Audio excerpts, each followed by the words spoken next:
Okay, the third type are symbols, and symbols are conventionally connected with the object that those in the relationship have agreed upon that this is the intended meaning. And symbols, from what I gathered in the reading, used as a noun, does this illustration. A badge or a theater ticket are symbols. A badge could indicate or could be a symbol of being in the Boy Scouts or whatever it is, but it means something. But it mainly means something to the person with the badge. And these things are useless unless there is that shared meaning, that understood meaning of what these things are.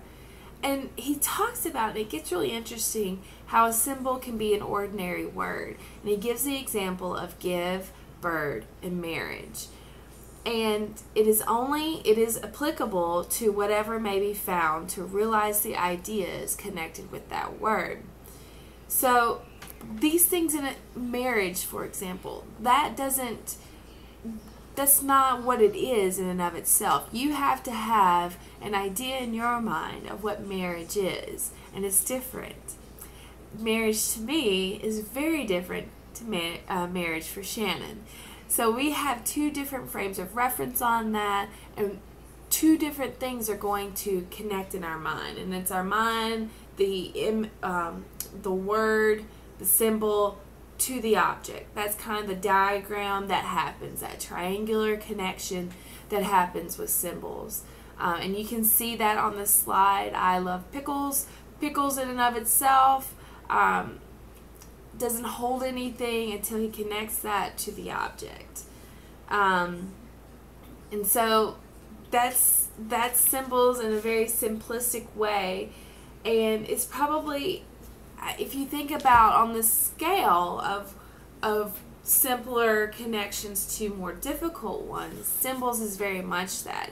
It holds very different meanings for various people. Like you see on the screen too, some of the keys on your keyboard are symbols. They don't hold any meaning in and of themselves, but it's that connection that has to happen. And he talks about how we need all of these. All of these things, likenesses, indications, and symbols, all are working to interpret signs. So we need all of them together. Just as the human body, he talks about, if we talk about it, it's only made up of living things. Well, and it needs those living organisms, or organs to live, to be vital.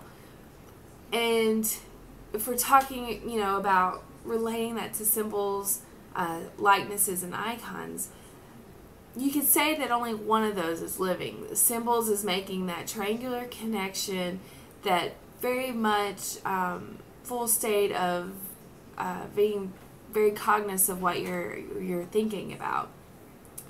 But we also have teeth, hair, tissues, fluids that aren't living things, that are very necessary to our bodies, to functioning.